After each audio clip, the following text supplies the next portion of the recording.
let them go free without doing anything to them. But it said, and proceeded to stone them to death. So it said they stoned them to death. And Herodotus, let's click on that name real quick. Herodotus, he was a Greek historian as well. And Thucydides, as we just mentioned him, do not mention this aspect of the story, stating that Cylon's followers were simply killed after being convinced that they would not be harmed. So one story may say that they were stoned to death, but another story says, well, they were just simply killed after they said that they wasn't going to be harmed. So basically the Athenians went against their word, but not only did they go against their word, they slaughtered them in a so-called holy place.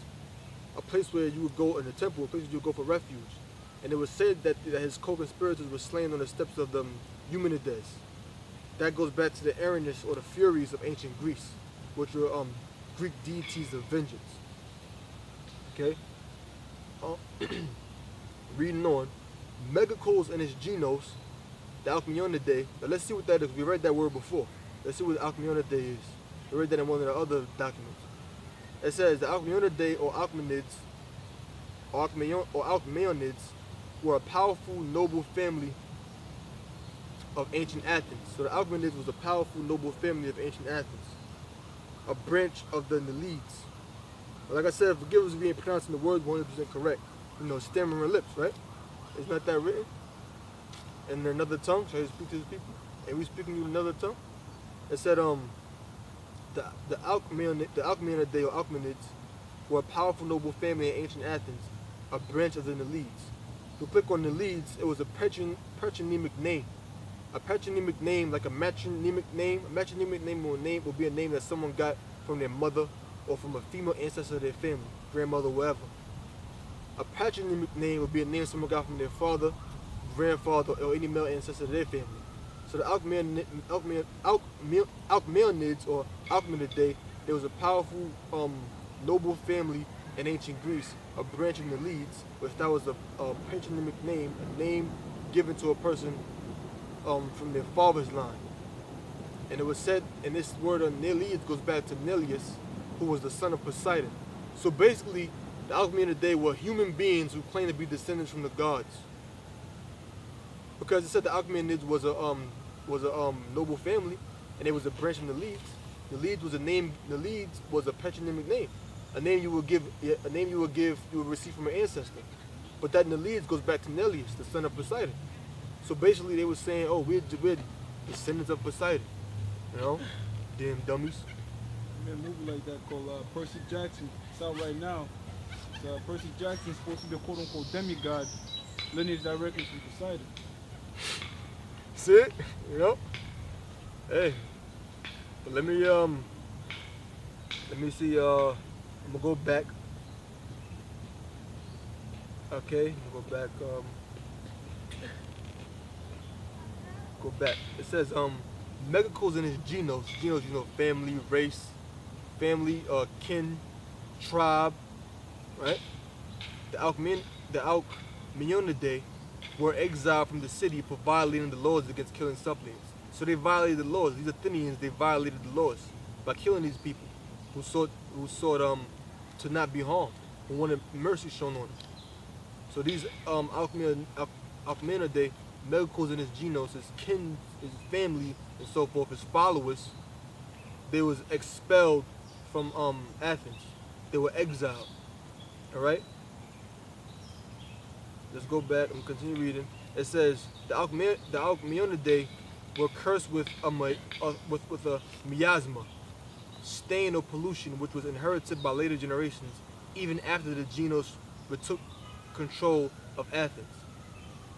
Now let's explain miasma, because now you know why the coup happened and all of that.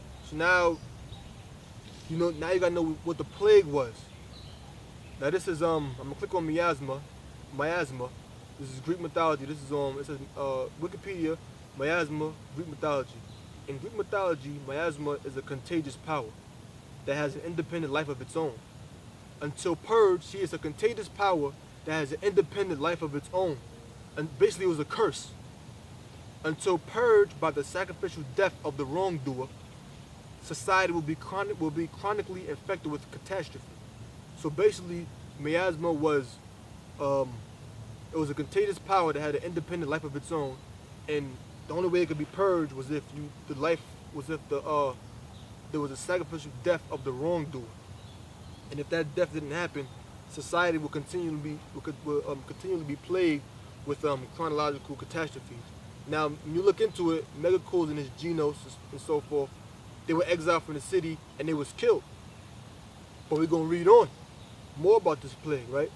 Now this is you type in Greek religion dictionary. This is the word agos, right? It says pollution. You might say, oh, pollution, the air is dirty, water's unclean.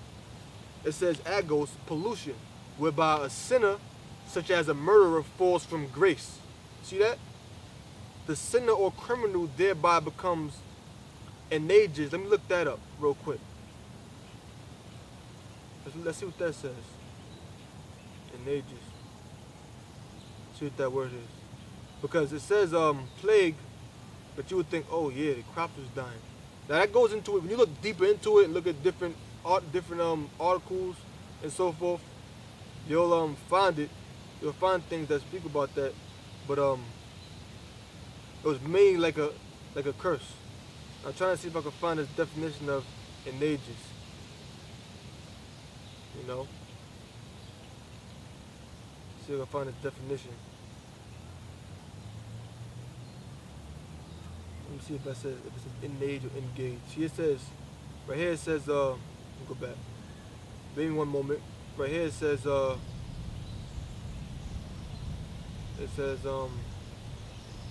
becomes enages. It says enage, but they don't got a definition of that.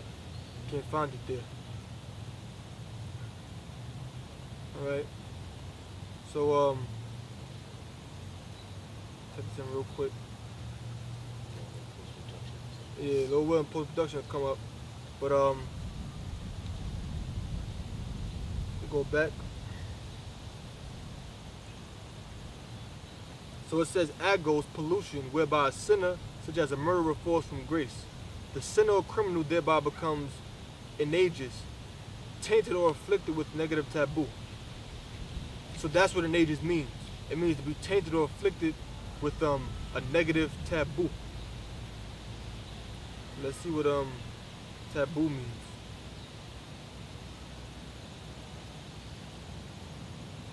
Taboo. It says noun. This is like once you type it on Wikipedia, on Google comes right up. It says taboo, a custom prohibiting or restricting a particular practice or forbidding association with a particular person, place, or thing. And look at this one last word. Eulogies.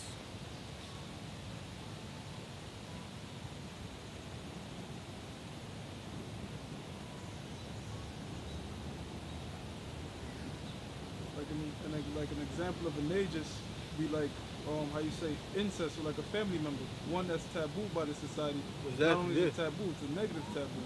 Exactly. Yep, like the brother just said.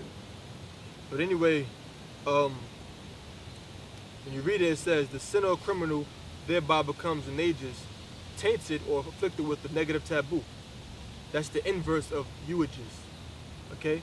E-U-A-G-S. So now you know that this plague wasn't necessarily like, oh, our crops was dying, cattle was dying. It was like a pollution or a stain upon somebody, like a stigma.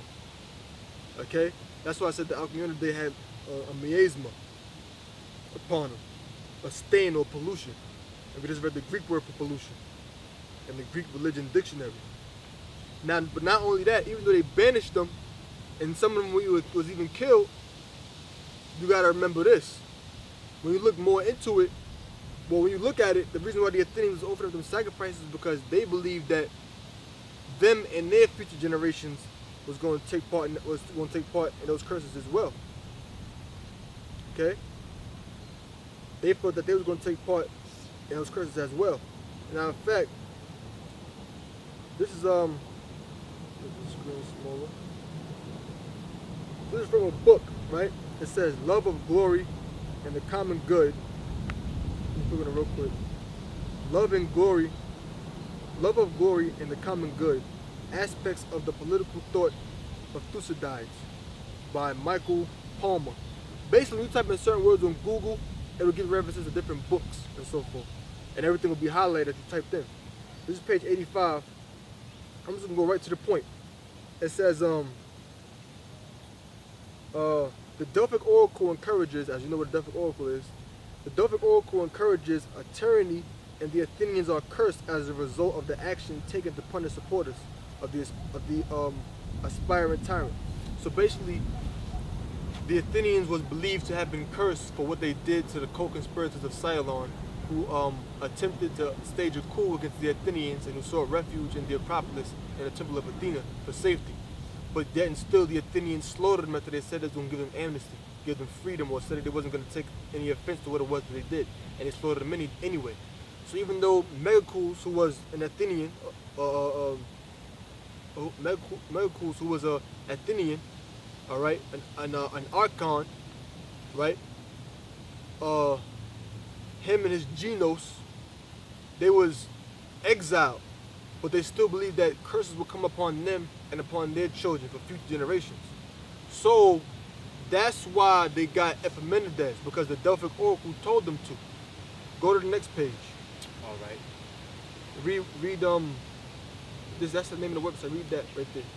It says, to the unknown God, Christians in Crete. So now you know what the plague was, why it was so-called came, and also I'm gonna say this too. Part of the plague, they believe that if I'm not mistaken, I can't find a document, so I'm just gonna quote it. They said that, I know for 100%, they said that they saw phantoms, seeing spirits and so forth. And another part, I believe they said that stuff was going wrong with their crops and their cattle. But they was definitely saying that they were seeing phantoms and spirits and so forth, demons. Because remember we read the meaning of miasma. It said basically a contagious power that has an independent life of its own, and unless it's purged purged by the person who let me go right to it because I don't want to pronounce it wrong. Okay. Get right to it. It said like I'm gonna read